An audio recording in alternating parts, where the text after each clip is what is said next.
యేసుప్రభు ఎందుకు పుట్టాడు? నీ ఇంటికి వెళ్ళేస్తామని పుట్టలేదు. యేసుప్రభు ఎందుకు పుట్టాడు? కొత్త బట్టలు వేసుకుని ఊరు వాడ సందడని తిరుగుతాను పుట్టలేదు. చాలా క్లియర్ స్టేట్మెంట్ ఉందో చూడండి, చాలా నేరుగా స్టేట్మెంట్ ఇచ్చాడు చూడండి. ఎందుకు పుట్టాడంటే తన ప్రజలను వారి పాపముల నుండి ఆయన రక్షించుటకు పుట్టాడు. అదే ఆయన ప్రాజెక్ట్. ఆయన భూమి మీదకి రావడానికి కారణం ఏంటి? తన ప్రజలను వారి పాపముల నుండి విడిపించడానికి. కానీ ఈరోజు క్రిస్మస్ అంటే మనకి పాపాన్ని వదిలి క్రీస్తుని వెంబడించాలన్న ఆ వ్యూ మనకు అర్థమవుతుందా? ఈరోజు క్రిస్మస్ ఏంటంటే చెప్పిన సందడి. అడుగుతున్నాను, పాటలు కూడా ఎలాగ ఏడ్చినాయి తెలుసా? బెత్లెహేములో సందడి. ఈ పాట రాష్ట్రాలను అడగాలనిపిస్తుందని నాకు వాళ్ళు ఎవరో తెలియదు, కానీ ఒకవేళ ఈ లైవ్లో ఉంటే అడుగుతున్నాను, అసలు బెత్లెహేములో సందడిని బైబిల్లో చూపించండి.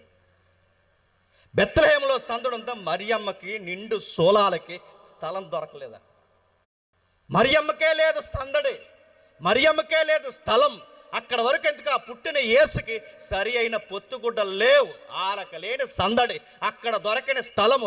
ఈరోజు సంబరాలు ఎక్కడొచ్చి? ఈ సంబరాల బ్యాచ్ అంతా వచ్చారు మన క్రిస్టియానిటీలోకి. ఈ సంబరాలు గాళ్ళు భక్తి లేని వాళ్ళు అందరూ వచ్చారండి. అందుకేనండి సందడి.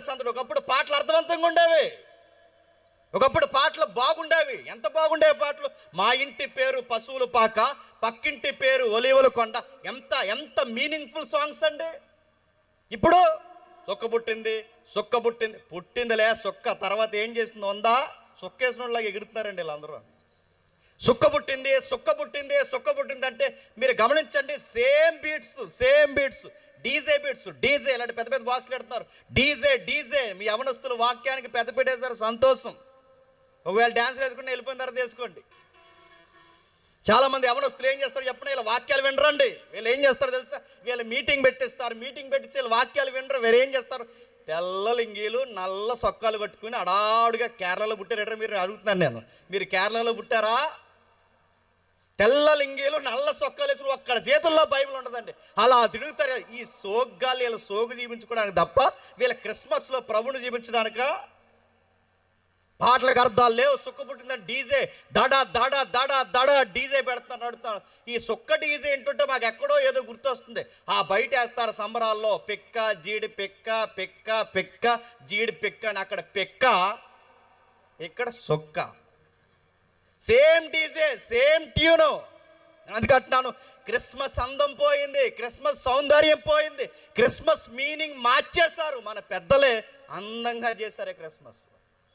మన ముందడి తరాలు చదువు లేని ప్రాంతాల్లో క్రిస్మస్లు చేస్తే ఒక మరియమ్మ, ఒక యోసేపు, ఒక గొర్రెల కాపరి, ఇలా జ్ఞానులు వాళ్ళకి కొన్ని నాటికలు ఇచ్చి ఆ డెమో వాళ్ళకు చూపిస్తే చదువు లేని ఆ రోజుల్లో మరియమ్మ ఇంత బాధపడిందా, యోసేపు ఇంత కాపాడా, ఇదిగో జ్ఞానులు ఇలా వచ్చారా, ఇలా జరిగిందా యేసు పుట్టుకాని. ఆ రోజు నాటకాల ద్వారా ప్రజలు వాక్యం నేర్చుకున్నారు. ఇప్పుడు యాక్టర్లు ఎక్కువైపోయారు. ఇప్పుడు ఆవిడెవరో డ్యాన్స్ చేస్తుంది, తెగేసేస్తుంది. ఆ డ్యాన్స్ చూస్తున్నప్పుడు ఈ టిక్ టాక్లు ఎక్కువైపోయినాయండి. మనకి డ్యాన్స్ చేస్తున్న అన్యులు ఎంత నవ్వుతున్నారండి. యేసు ప్రభు పేరు మీద వేస్తున్న ఎవరో ఆ అమ్మాయి, పాస్టర్ అమ్మాయి అనుకుంటాను, ఎంత దారుణంగా చిన్న పిల్లలు వేసారంటే ముద్దండి. చిన్న డ్యాన్స్ వేసారంటే ముద్దండి.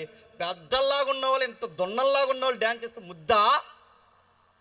పైగా ఈ చిన్నపిల్ల ఎవరైతే వీళ్ళ పిల్లలు ఈ తల్లిదండ్రులు కింద కూర్చుంటే ఆ కింద కూర్చున్న వాళ్ళగట వాళ్ళ అబ్బాయి అక్కడ పెద్ద ఎరగదీస్తున్నాడు ఆస్కర్ అవార్డు. ఇప్పుడు అక్కడ అలా వేస్తుంటే మావాడేనండి. వేయడానికి ఆడికి సిగ్గు లేదు చెప్పండి, ఎక్కించడానికి చెప్పండి. నేను ఈ మాట అనకూడదు, గుర్తుపెట్టుకోండి. క్రైస్తవ అందం సంబరాలు కాదు, క్రైస్తవ అందం ఇది కాదు, మన అల్లరి కాదు. మన దేవుడు సమాధానకర్త. మన ఏదుకులు సొసైటీకి ఒక మెసేజ్ ఇస్తాయి. మన ఏదుకులు సమాజానికి మింగుడు పడిన ప్రశ్నలకు సమాధానం ఇస్తాయి.